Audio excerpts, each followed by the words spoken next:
All right, it's 2-minute drill time from Cleveland following a 13-10 loss by the Packers to the Browns, joined though by the Athletics' Matt Schneidman, as well as co-host of the Tundra podcast. Matt, Rasheed Walker said this week that the Packers were going to go undefeated this season. That obviously did not pan out to be the case. But did you expect their first loss of the season to come to the Browns? No, not at all. I think people maybe identified this game as a trap game, but I still thought this Packers team had enough makeup in that locker room to not look past an, on paper, inferior opponent. And Matt LaFleur and Jordan Love both said after the game that that was not the case at all. The offense had one of the worst days I've seen in my 7 years covering this team. Yeah. And then just back-breaking mistake after back-breaking mistake there in the final 4 minutes. And this is the result. A stunning loss, one of the most stunning ones I've seen, and now they have to pick up the pieces and go to Dallas next week. Did you get the sense, were the Packers too confident coming into this game? They had reason to be confident because of how they started the season. It was only 2 games, but the way they beat the Lions and Commanders, they had reason to be confident. If you let that confidence become cockiness or arrogance or looking down on another opponent, then it becomes a problem. Jordan Love was asked if he felt the locker room suffered from that. He said not at all. Okay, well, let's now go to special teams, because it seems always death, taxes, and special teams mistakes for this Packers team.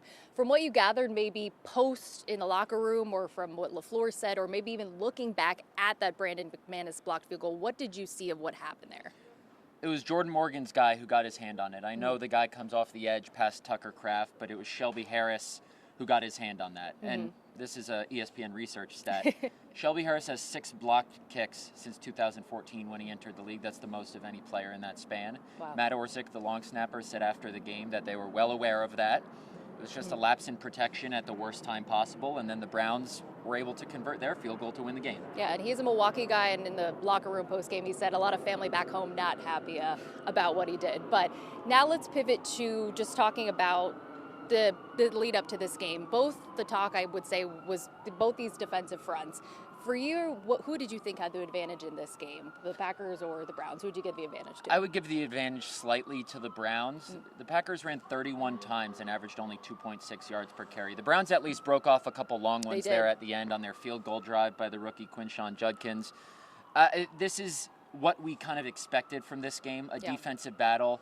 These were the top 2 running defenses, albeit in the first 2 weeks entering week 3. We knew the Packers wouldn't be able to just light up the Browns. Their defense is very, very good. Yes. But I didn't expect them to struggle this much. So just because of how the game ended, I would say the Browns get the slight edge. Now for the Packers offense, how would you describe the performance that they showed in this game? Anemic, lifeless, I think. Jordan Love in the first 2 games ranked first in the NFL in average depth of target, 12.5 yards. So basically, on average, his passes, even when not completed, were traveling 12.5 yards in the air. He's letting it loose. Yeah. Today, at least when I last checked the stats, he was at 1.6 average air yards per target this game. That was the lowest in the NFL. So bottom line is, to translate that, the Browns were getting so much pressure that Jordan Love had no time to find anything down the field. It was a lot of quick stuff, dump-offs, sacks. Jordan Love was sacked 5 times today. Only one other game in his career as the Packers quarterback was he sacked 5 times. That was week 4 of the 2023 season. So the Browns front caused problems for that group all day.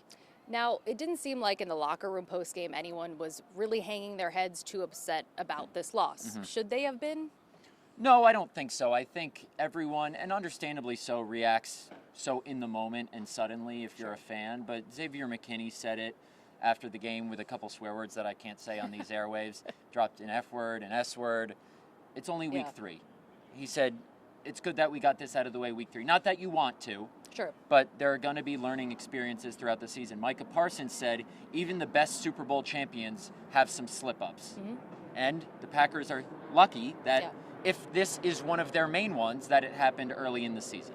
With that being said, what's the biggest takeaway for the Packers, you think, in this game, that the thing they need to fix moving forward to Dallas next weekend and just the season moving forward? Against anybody, against Flan, our cameraman, against me and you, they have to block up front.